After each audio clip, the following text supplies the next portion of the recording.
The neon pulse of the Seoul skyline bled through the floor-to-ceiling windows of the Han penthouse, but the air inside remained as cold as a tomb. Zuri Caldwell sat motionless on the edge of the oversized silk bed, her fingers digging into the intricate white lace of her gown until the delicate threads bit into her palms. At 23, she was supposed to be a bride at the height of her joy. Instead, her reflection in the vanity mirror looked like a ghost haunting its own wedding. Her deep brown complexion was vibrant against the ivory silk, but her eyes were glossy, heavy with the weight of tears she refused to let fall. She hadn't meant to eavesdrop. She had been searching for a glass of water to soothe the dry ache in her throat when a voice, sharp, masculine, and utterly devoid of warmth, cut through the heavy mahogany doors of the balcony. "I never wanted her," Han Seojin said. Each word landed like a physical blow against Zuri's chest. "She's a contract, not a wife.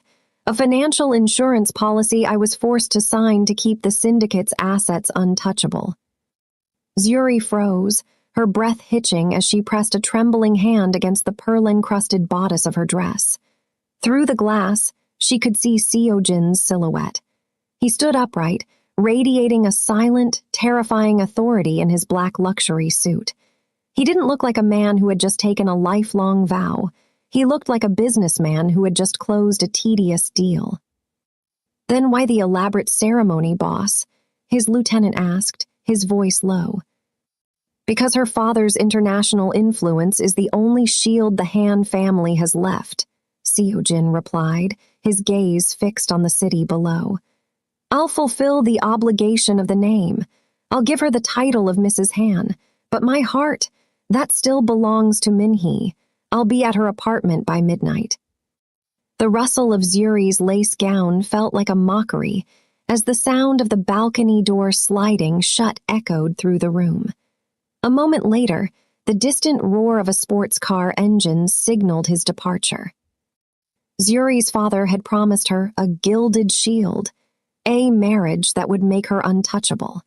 He had forgotten to mention that the most dangerous thing in this glass fortress wouldn't be the enemies at the gate, but the man who had just left her alone on their wedding night.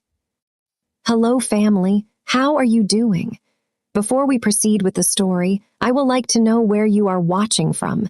Drop it in the comments and also subscribe to this channel if you are new here." Now let's go back into the story. The first rays of the Seoul sun did not bring warmth to the Han estate. Instead, they cast long, jagged shadows across the cold marble of the master's suite. Zuri awoke alone, the vast expanse of the silk sheets beside her undisturbed and perfectly pressed. The scent of Seojin's expensive, woody cologne still lingered in the air, a haunting reminder of the man who had vanished into the night to find a woman he actually desired. Her wedding gown lay discarded over a velvet chair like the shed skin of a person she no longer recognized.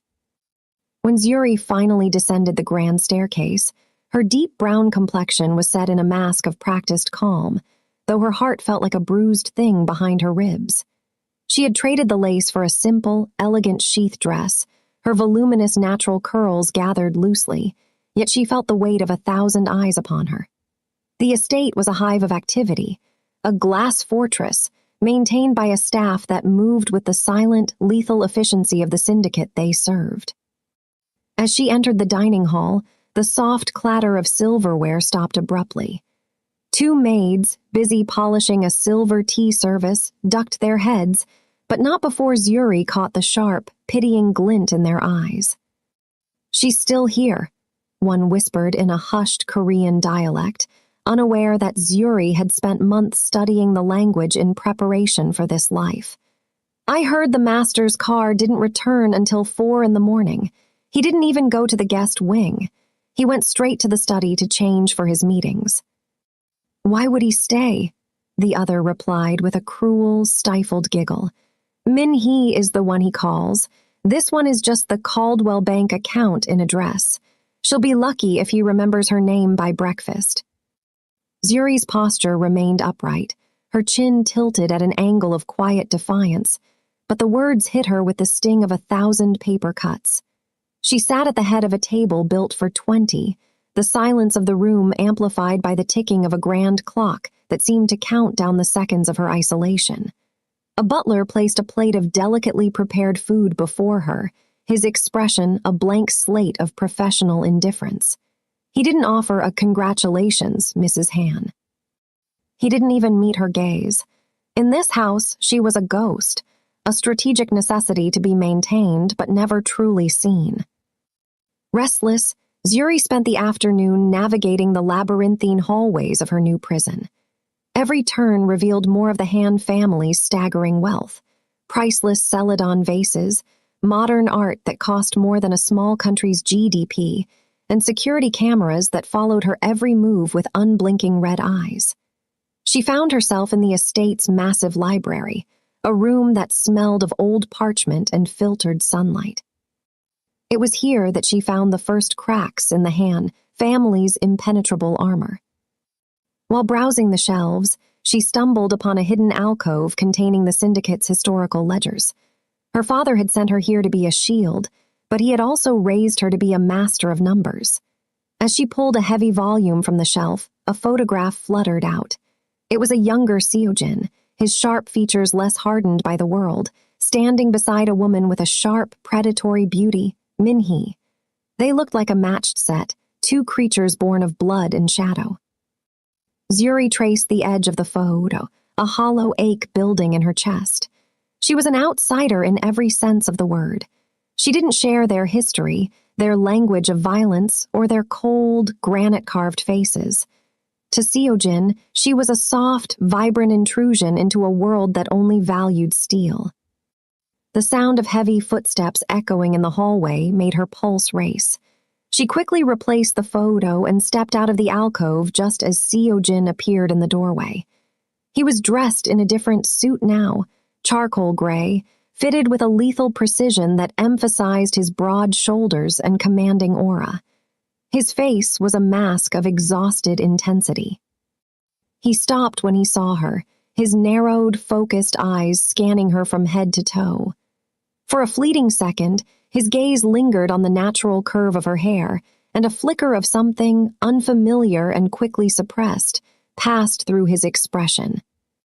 "The staff said you were wandering," he said, his voice a low, resonant rumble that vibrated in the quiet room. He didn't step closer. The distance between them felt like a canyon. "I was exploring my home, Seojin," Zuri replied, her voice steady despite the electricity crackling in the air. He let out a short, humorless breath. "This is a fortress, Zuri, not a home. Don't get the two confused." "Is that why you left last night?" she asked, the question slipping out before she could stop it. "Because the fortress felt too small."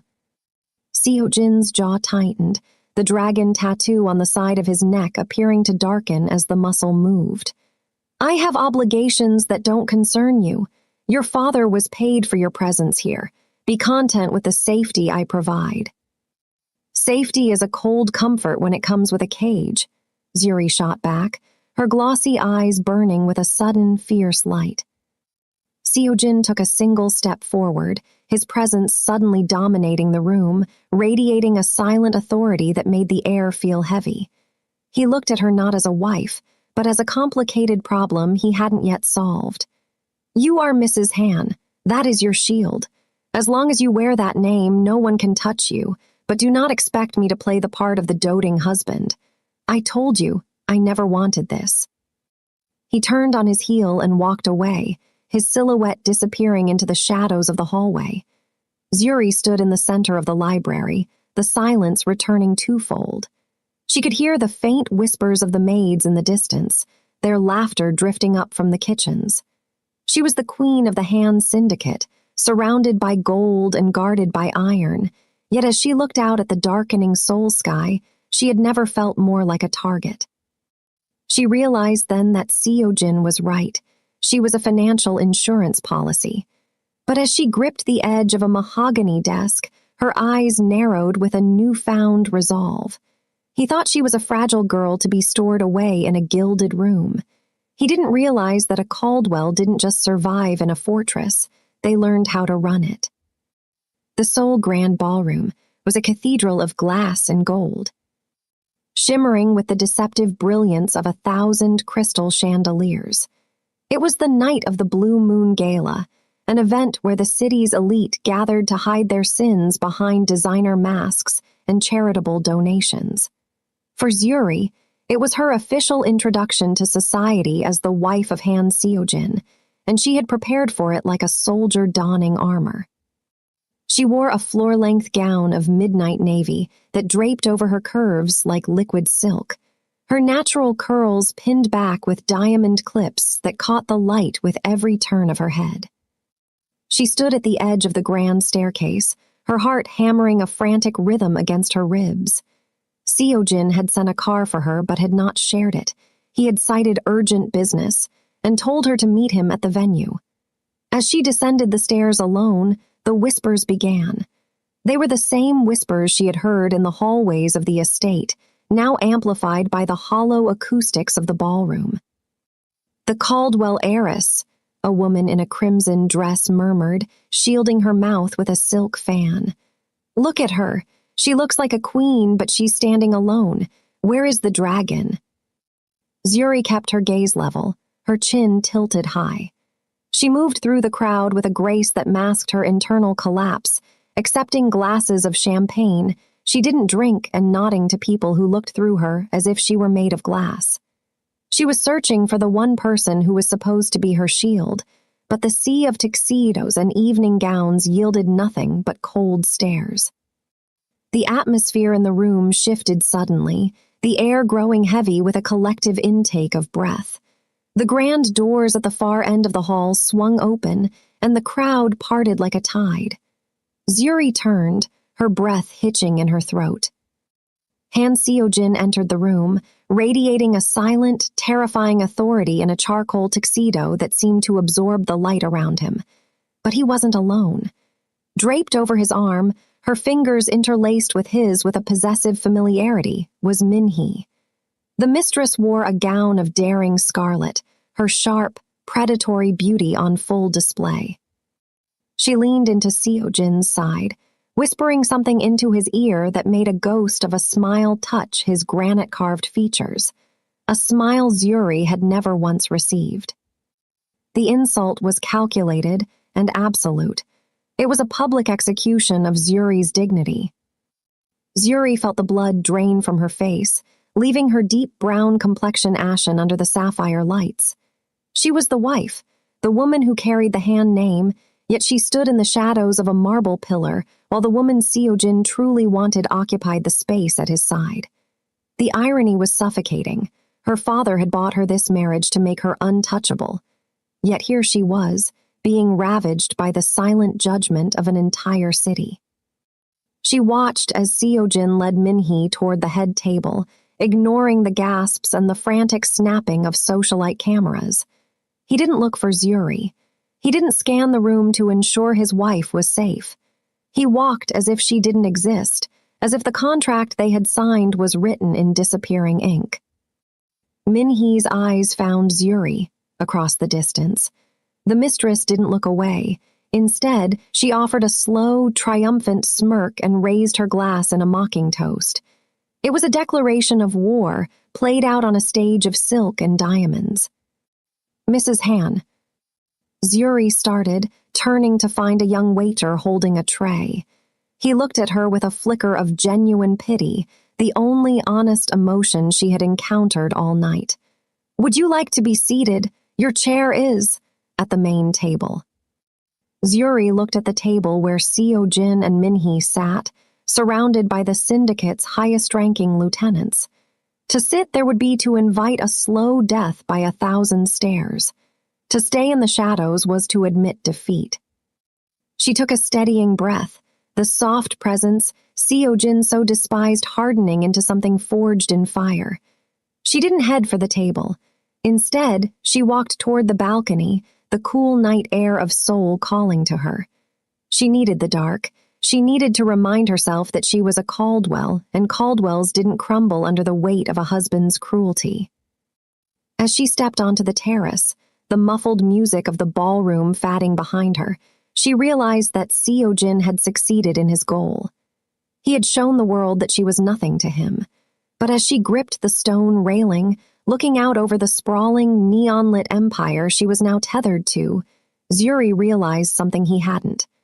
By casting her into the shadows, he had given her the perfect vantage point. She could see everything. The vultures leaning in to whisper to Minhee, the nervous glances of the guards, and the predatory way the rival families watched Seojin's back. He thought he was spitting her by choosing his mistress. He didn't realize that by leaving his wife in the dark, he had left himself completely unguarded. The cool night air on the balcony had been a brief sanctuary, but it offered no protection against the storm that was brewing. By the time the gala began to wind down, Seojin had already vanished again, leaving Zuri to find her own way back to the hollow silence of the estate. She did not go to sleep. Instead, she sat in the darkened library, the weight of the evening's humiliation pressing into her chest like a physical stone. She watched the GPS tracker on her phone, a security measure her father had insisted upon, tethering her to Seojin's car. She watched the little glowing dot settle at a high-end apartment complex in the Gangnam district, Minhee's home. Zuri was about to set the phone down when the dot began to move erratically. Then, the silent security alert on her tablet flared to life. The Han Syndicate's private frequency erupted with panicked, coded chatter. There was an intercept, an ambush. She didn't stop to think. The submissive bride was replaced by a woman who had spent a lifetime watching her father manage crises. She shed her navy gown, pulling on dark leggings and a heavy jacket, and grabbed the professional-grade trauma kit she had insisted on keeping in the trunk of her own discreet sedan. As she sped through the rain-slicked streets of Seoul, the sky opened up, a torrential downpour washing away the city's neon glow. The scene at the apartment complex was a nightmare of twisted metal and shattered glass. Seojin's armored SUV had been rammed onto the sidewalk, smoke curling from its hood. Shadows moved through the rain, gunmen from a rival faction closing in to finish the job. Zuri saw Seojin stumble out of the wreckage, his charcoal tuxedo jacket shredded and soaked in blood. He dragged himself toward the reinforced glass doors of Minhee's lobby, his hand pressed against a jagged wound in his side.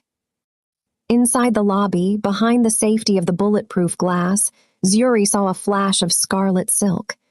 Minhee stood there, her face contorted not with grief, but with sheer, paralyzed terror.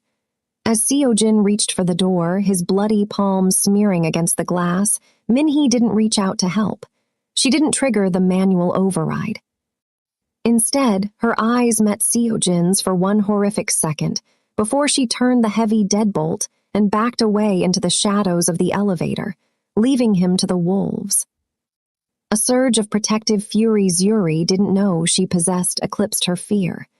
She swung her sedan around the corner, tires screaming against the asphalt, and placed her car as a physical barrier between the approaching gunmen and her husband. The roar of the engine and the blinding flash of her high beams momentarily scattered the attackers. "Get in!" she screamed over the thunder, throwing the passenger door open. Seojin looked up, his face a mask of shock and agony, his narrowed eyes struggling to focus through the crimson rain. He collapsed into the seat, and Zuri floored it, the car fishtailing before catching traction and disappearing into the darkness of a side alley. She didn't drive to the hospital. The vultures would be waiting there. She pulled into a secluded, underground parking garage her father owned for his private couriers. The overhead light flickered with a sickly yellow hue as she killed the engine. The only sound was the rhythmic ticking of the cooling metal and Seojin's ragged, wet gasps. "Zuri," he rasped, his hand clutching her arm, his fingers leaving dark stains on her jacket. "Why?" "Shut up, Seojin," she commanded, her voice vibrating with a lethal efficiency he had never heard. She didn't look like the girl who had wept on the bed. She looked like a surgeon. She tore open his shirt, the sight of the deep, tearing wound in his abdomen making her stomach flip, but she forced it down. She knew the liver was dangerously close, and the bleeding was arterial. She grabbed the hemostatic gauze from her kit, packing the wound with steady, practiced hands. Seojin let out a choked groan. His head falling back against the headrest, his sharp jawline tight with a pain that would have broken a lesser man. Min-hee, she locked the door, he whispered, the realization sounding more painful than the wound itself. I know, Zuri said, her eyes focused entirely on the task of keeping him alive. I saw. As she applied a pressure bandage, her deep brown hands covered in the blood of the man who had claimed he never wanted her, Seojin reached up. His hand, weak and trembling, caught her chin, forcing her to look at him. His intense gaze was no longer cold. It was filled with a staggering, raw confusion. You came for me, he breathed, a single drop of rain and blood rolling down his temple. In the red rain, you were the only one who came.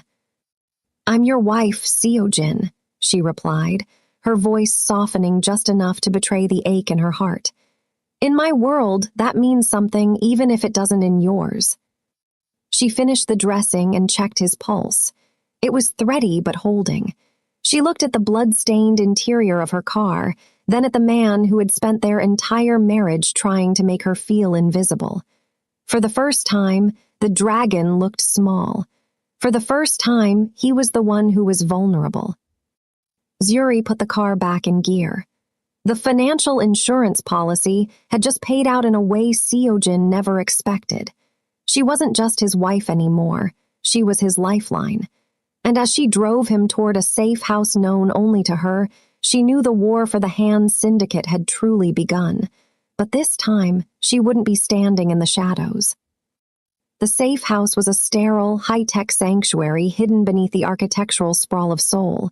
But to Zuri, it felt like a command center. Seojin lay in the center of the room, his breathing shallow and hitched, tethered to a rhythmic heart monitor that beeped like a countdown. She had managed to smuggle in a private trauma surgeon, a man who owed her father a debt greater than his own life, to finish what she had started in the rain. Now, the surgery was over, but the war for the Han Syndicate was just beginning. Zuri sat at a sleek obsidian desk at the foot of his bed, the blue light of 3 separate laptops reflecting in her glossy, determined eyes. She was still wearing the jacket stained with his blood, but her hands no longer trembled. While the vultures in the syndicate were likely gathering in dark boardrooms, assuming the dragon was dead or incapacitated, Zuri was moving through their digital veins. She didn't need a gun to protect him. She had something far more lethal, the Caldwell inheritance of financial intuition. Her fingers flew across the keys, navigating the labyrinth of the Han family's offshore accounts and shell companies. She saw it happening in real time, a coordinated hostile takeover. The rival faction that had ambushed Seojin was now dumping Han stock to tank the price, intending to buy up a controlling interest by dawn. Not on my watch, she whispered, her voice a low, fierce promise to the unconscious man behind her. Zuri began a counteroffensive. She didn't just buy the stock back. She executed a series of lightning-fast short squeezes, using her father's international liquid assets as a lever to trap the rival faction's capital. She moved with a cold, mathematical ruthlessness that would have made Seojin proud, cutting off their funding lines and freezing their laundered assets in European banks. She was starving the enemy before they could even draw their swords. A low, pained groan from the bed broke her concentration. Zuri was on her feet in an instant, moving to Seojin's side. His face was pale, the sharp, masculine lines of his features softened by the vulnerability of sleep. His eyes flickered open, narrowed and focused even in his delirium. He tried to sit up, his hand immediately flying to the heavy bandage at his side. Stay down, Seojin, Zuri commanded, her hand pressing gently but firmly against his shoulder. "The surgeon repaired the laceration. You lost too much blood to be stubborn." The board," he rasped, his voice a dry shadow of its usual resonance. "They'll move. Now my uncles, the rivals." "They already moved," Zuri said, pulling a tablet over to show him the cascading red lines of his enemies' failed trades. "And I broke them. By the time the markets open tomorrow, the faction that attacked you will be bankrupt. I've tied their liquid capital into a dead-end merger. They can't pay their gunmen if their accounts are frozen." Seojin stared at the screen, then up at Zuri. The distance that had defined their marriage seemed to evaporate in the sterile light of the room. He looked at her deep brown skin, her natural curls, and the sharp intelligence burning in her gaze. He saw the financial insurance policy for the first time, not as a contract, but as a titan. You did this from a laptop," he whispered, a flicker of awe crossing his face. "I told you, Seojin. My father didn't just buy me a shield, he taught me how to forge one," she replied. She reached for a glass of water, lifting his head carefully to help him drink. "Minhee didn't call the hospital. She didn't call your lieutenants. She called her jeweler to see if she could sell the watch you gave her before the accounts were locked." Seojin's eyes closed briefly as the weight of that betrayal settled. When he opened them again, they were fixed on Zuri with an intensity that made her breath hitch. The electricity between them, once sparked by anger, was now fueled by a profound, begrudging respect.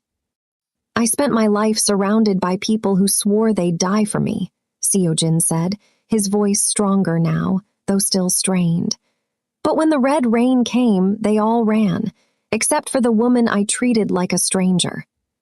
He reached out, his fingers brushing against her hand, the one still resting on the bed. His touch was no longer cold, it was tentative, almost reverent. "I said I never wanted you, Zuri. I was a fool.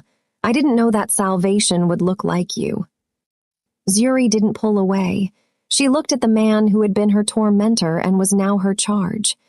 She knew the vultures were still out there, and the mistress would not disappear quietly, but for the first time in the glass fortress, Zuri didn't feel like a ghost. She felt like the heartbeat of the empire. "Rest, Seojin," she whispered, her thumb brushing over the dragon tattoo on his neck. "I'm not going anywhere. I'm the only guard you have left."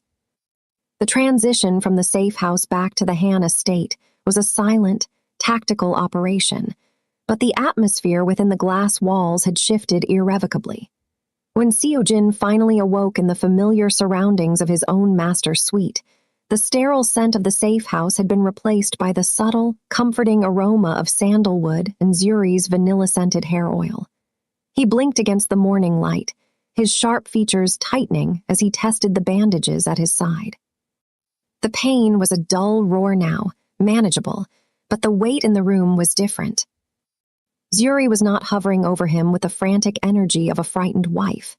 Instead, he found her seated at the small mahogany desk near the window, her silhouette framed by the golden soul sunrise. She was dressed in a crisp white shirt, her natural curls gathered at the nape of her neck, and her focus was entirely on the high-end tablet in her hands. She was speaking in low, fluent Korean into a headset, her voice carrying a rhythmic authority that made Seojin stay still just to listen. "Tell the logistics team at the port that the freeze is lifted, but only for the Caldwell-authorized shipments," she said, her deep brown eyes scanning a series of complex spreadsheets. "If Director Park calls about the blocked accounts, tell him the glitch will be resolved when I see the signed loyalty affidavits from his board members, not a second before." She ended the call and let out a soft breath, rubbing her temples. As she turned her chair, she caught Seojin watching her. The narrowed, focused gaze that usually intimidated his enemies was now directed at her with a raw, unshielded curiosity. "You're awake," she said, her expression softening as she moved to his bedside. "The doctor said your vitals are stabilizing. You shouldn't be trying to sit up yet." "I heard you on the phone," Seojin rasped, his voice still a low, resonant rumble. He gestured vaguely toward the desk. Director Park is one of the oldest vultures in the syndicate. He doesn't take orders from anyone but me. How did you get him to agree to loyalty affidavits? Zuri offered a small, knowing smile, one that didn't reach her eyes, which were still guarded by the trauma of the previous nights. I didn't ask him, Seojin. I showed him that I had already moved 30% of his private offshore holdings into a blind trust he can't access without my biometric override. He didn't have a choice.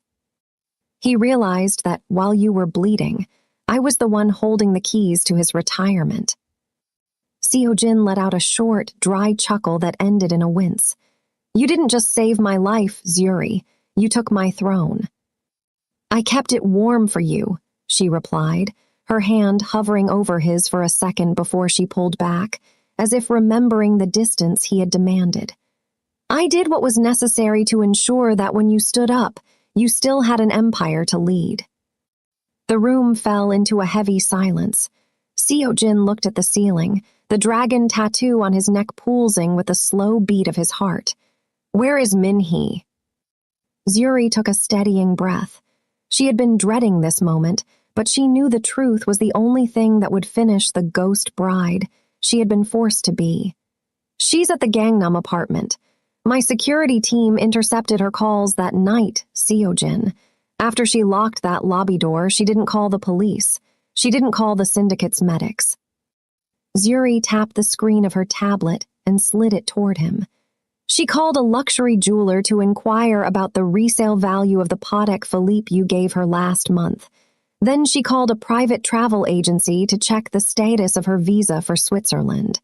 She wasn't murring you, she was liquidating you. The silence that followed was absolute. Seojin stared at the call logs, his sharp jawline tightening until the bone looked as if it might break through the skin. The woman he had flaunted, the woman he had claimed his heart belonged to, had treated his impending death as a clearance sale. He looked back at Zuri, the woman he had dismissed as merchandise, the woman he had left weeping on her wedding night. She was the one who had driven into a hail of bullets. She was the one who had stayed awake for 48 hours to dismantle a hostile takeover. She was the only thing in his world that wasn't a lie. Zuri, he said, his voice dropping to a whisper. He reached out, his hand catching hers before she could move away. His grip was surprisingly strong, his skin warm against hers. I treated you like an intruder in my own home. I let that woman insult you because I wanted to prove I was in control. He pulled her hand toward his chest, resting her palm directly over his heart. I was a fool. I thought strength was about who would bleed for me. I didn't realize it was about who would stay when everyone else ran. Zuri's glossy eyes finally spilled over, a single tear trailing down her cheek. I didn't do it for the Han Syndicate, Seojin. I did it because I was tired of being the only one who saw the man beneath the dragon. Seojin pulled her closer, his forehead resting against hers. The electricity that had once been a spark of anger was now a steady, burning flame of devotion. The dragon is dead, he murmured against her skin. There is only us now, and the first thing we do as a pair is clean the house. Zuri looked at the man who had finally seen her, and for the first time since she arrived in Seoul, she didn't feel like a prisoner. She felt like a partner. The awakening was complete. Seojin was back, but the vultures and the mistress were about to find out that the dragon's wife was far more dangerous than the dragon himself. The heavy mahogany doors of the master suite clicked shut, sealing out the prying eyes of the estate staff and the silent judgment of the glass fortress. For months, those doors had been a barrier, a boundary line that Seojin never crossed. But tonight, as the moonlight silvered the edges of the room, the distance between them finally collapsed. Seojin did not head for the guest wing or his isolated study. He moved slowly, his sharp features softened by the dim lighting, and stopped at the foot of the bed where Zuri sat. The tension in the room was no longer the brittle, cold air of a forced merger. It was thick with an unspoken shift in gravity. Zuri watched him, her deep brown eyes tracing the way he moved, still slightly stiff from the bandages, but possessing a newfound groundedness.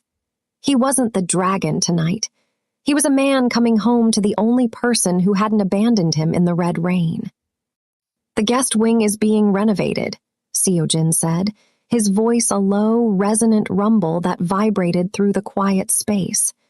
It was a transparent excuse, a thin veil of Mafia pride that Zuri found surprisingly endearing. "Is it?" Zuri asked, a soft, knowing smile playing on her lips. She didn't challenge him. She simply shifted, making space on the silk sheets that had only ever known her solitary weight. "I hadn't noticed the construction." Seojin let out a short, breathy laugh, the first genuine sound of amusement she had ever heard from him. He sat on the edge of the bed, the mattress dipping under his weight.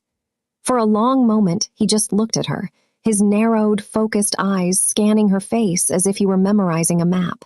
He looked at the natural curls he had once ignored and the strength in her shoulders that had carried his entire empire while he lay bleeding. "I spent my whole life thinking that being a boss meant having no vulnerabilities," he whispered, reaching out to trace the line of her jaw with his thumb. His touch was tentative, a stark contrast to the commanding aura he projected to the world. "I thought you were a weakness I was forced to accept. I thought the salvation my father promised in this contract was just financial." He leaned closer, the scent of sandalwood and something uniquely his, sharp and masculine, enveloping her. "I was wrong, Zuri. The accounts you saved, the board members you tamed, that was just business.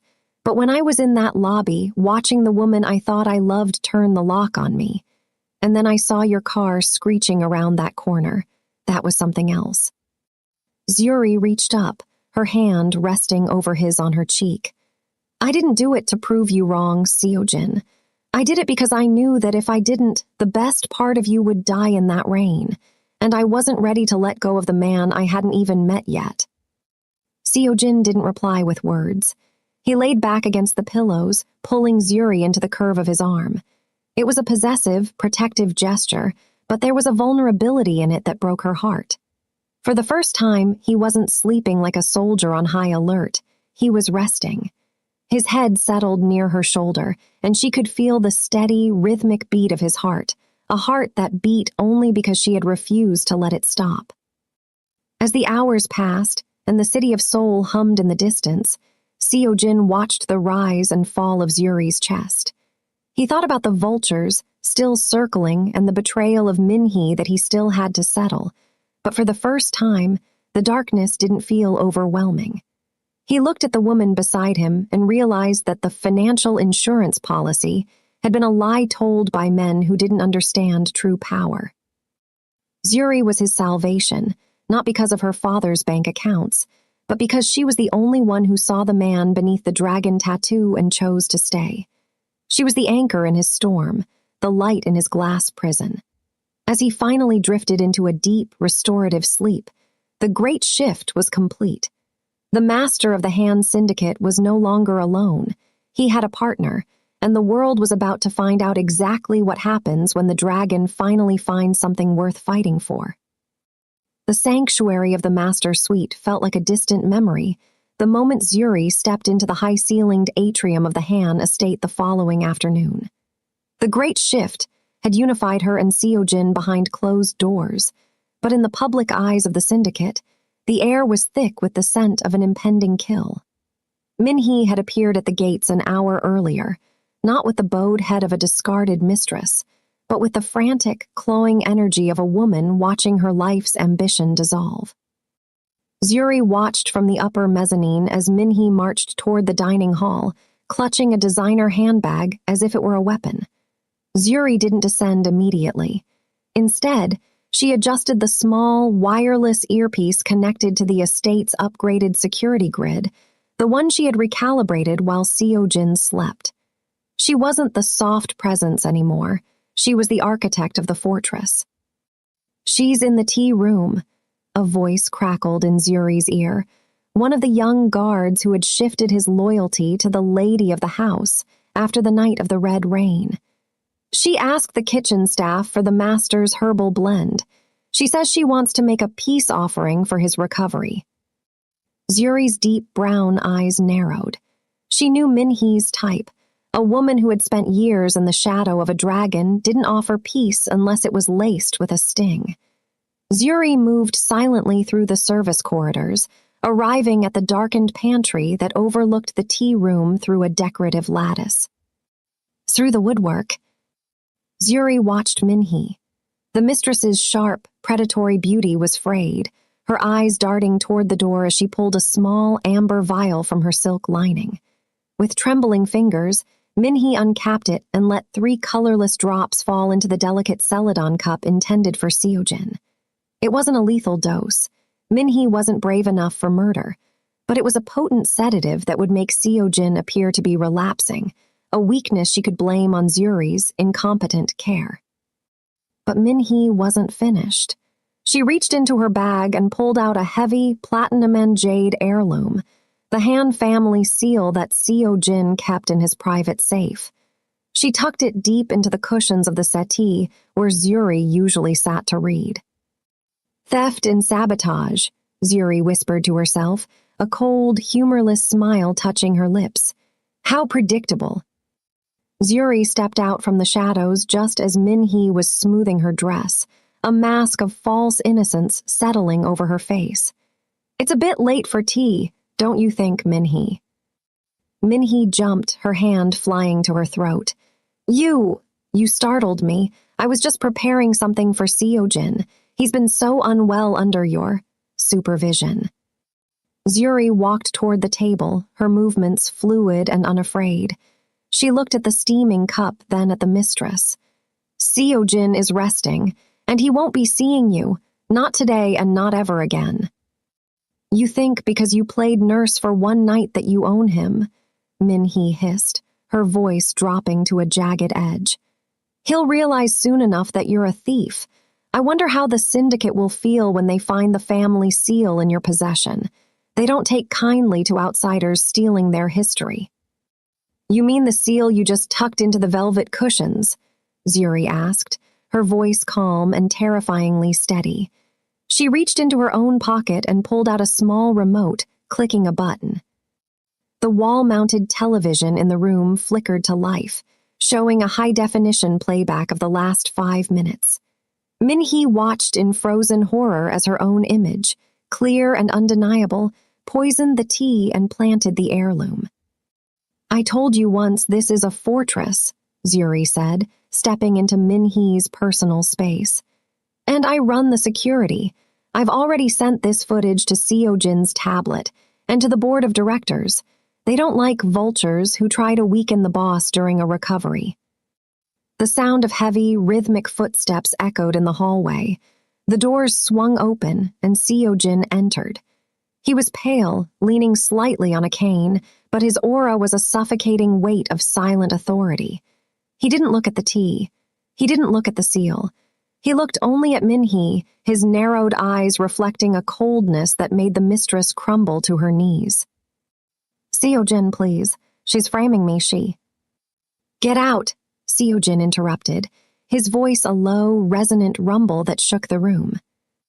But I love you, Minhee cried, reaching for the hem of his trousers. Seojin stepped back, his expression one of pure, unadulterated disgust. You loved my status. You loved the accounts. But when the red rain came, you locked the door. My wife opened hers. You are nothing to this family now. You are an intruder. He turned to the guard standing at the door. Take her, remove her from the property, and ensure she leaves with exactly what she brought into this life, nothing. As the guards dragged a screaming, hysterical Minhee away, the room fell into a heavy silence. Seojin turned to Zuri, his intense gaze softening as he looked at the woman who had once again protected his flank. He walked over to the settee, retrieved the jade seal, and instead of putting it away, he placed it firmly in Zuri's hand. You were 3 steps ahead, he murmured, his thumb brushing over her knuckles. I have to be, Zuri replied, her glossy eyes meeting his. Because I'm not just a contract anymore. I'm the one who keeps this empire from burning down. Seo-jin leaned down, his forehead resting against hers. The last stand of the mistress had failed, and in its wake the throne was no longer shared by a boss and a maid. It was held by a king and his salvation. The aftermath of the tea-room confrontation left a chilling stillness in the Han estate, a silence that signaled the beginning of a cold, systematic erasure. Seo-jin sat in his high-backed leather chair in the study, the shadow of the dragon on his neck appearing jagged under the dim desk lamp. He was no longer the wounded man Zuri had pulled from the rain. He was the executioner. Zuri stood by the window, watching the city lights, her presence a steadying anchor while Seo-jin wielded the full weight of his authority to dismantle the woman who had tried to poison their future. Seo-jin's fingers tapped rhythmically on his mahogany desk as he reviewed the final reports. The Gangnam apartment, he said, his voice a low, resonant rumble that carried a terrifying finality. It was never in her name. It was held by a subsidiary of the Han Group. Evict her. Give her 10 minutes to pack a single bag, change the biometric locks and wipe her access codes from every building in the district. It's done, boss, a voice replied over the intercom, a cold, efficient confirmation from his head of security. Zuri turned, her deep brown eyes reflecting a mix of solemnity and a quiet sense of justice. She had seen the way Min-hee looked at her, as if she were a disposable object, and now she watched as Seo-jin treated the mistress with the same clinical detachment. He wasn't just breaking a heart, he was unmaking a person. The car, Seo-jin continued, his narrowed, focused eyes fixed on the ledger before him. The red convertible, it's a company asset. Have it towed while she's still inside the building. And the bank accounts, the ones I seeded for her security. Drain them. Everyone, every cent. Move the balance into the Caldwell Restitution Fund Zuri established this morning. He looked up at Zuri, a ghost of a grim smile touching his sharp features. If she wants to live a life of luxury, she can find someone else to pay for the privilege. But in this city, no one will dare take a call from a woman the Han Syndicate has marked as forgotten. By midnight, the reality of Seo-jin's ruthlessness hit the streets of Gangnam. Min-hee was cast out of the gilded tower, standing on the rain-slicked sidewalk with nothing but a designer suitcase that now felt like a heavy, useless relic. She screamed into her phone, begging her socialite friends and secret contacts for a place to stay, but the line was dead. Every person who had once flattered her now saw her as a ghost. The Mafia-born mistress, who had mocked Zuri for being an outsider, was now the ultimate pariah. Zuri watched the live feed from the security cameras near the Gangnam complex on her tablet. She saw Min-hee's silhouette shrinking as she walked away into the dark, her high heels clicking a desperate, lonely rhythm against the asphalt. There was no pity in Zuri's heart, only a profound realization of the world she now inhabited. Seo-jin's love was a fortress, but his rejection was a void from which no one returned. Seo-jin rose from his desk, moving with a slight limp that reminded Zuri of the night she had saved him. He walked over to her, his intense gaze softening as he tucked a loose, natural curl behind her ear. The dragon was back, but he had shed the scales of his previous life. She thought she could touch you and survive, he whispered, his forehead resting against hers. She thought because you were soft, you were weak. She didn't realize that I would rather burn every bridge I ever built than see a single tear in your eyes that I didn't cause with my own stupidity. Zuri reached up, her hand resting against his sharp jawline. You didn't have to go this far, Seo-jin. Taking her status was enough. No, he replied, his voice dropping to a resonant, protective growl. For what she did to you, for the way she made you feel like a ghost in your own home, she deserves to know what it's like to truly be invisible. You are the only Mrs. Han. Everyone else is just noise. He pulled her into a firm, possessive embrace, his heartbeat steady against her own. The vultures were silent, the mistress was gone, and the financial insurance policy had become the soul of the syndicate.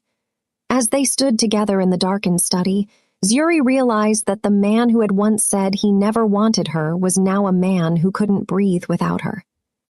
The transformation was absolute, and as the morning sun began to creep over the horizon, the empire they had saved together finally felt like it belonged to them both. The seasons had shifted in Seoul, the oppressive humidity of the summer giving way to a crisp, golden autumn that painted the Han estate in hues of amber and bronze. The glass fortress, once a place of hollow echoes and whispered betrayals, had been transformed. The vultures had been purged, and the memory of the mistress had been swept away like dead leaves. Within the walls of the penthouse, there was a new kind of silence, one born of peace rather than isolation. Seo-jin stood by the floor-to-ceiling windows, looking out over the city he ruled, but his focus was not on the horizon. It was on the reflection of the woman standing behind him.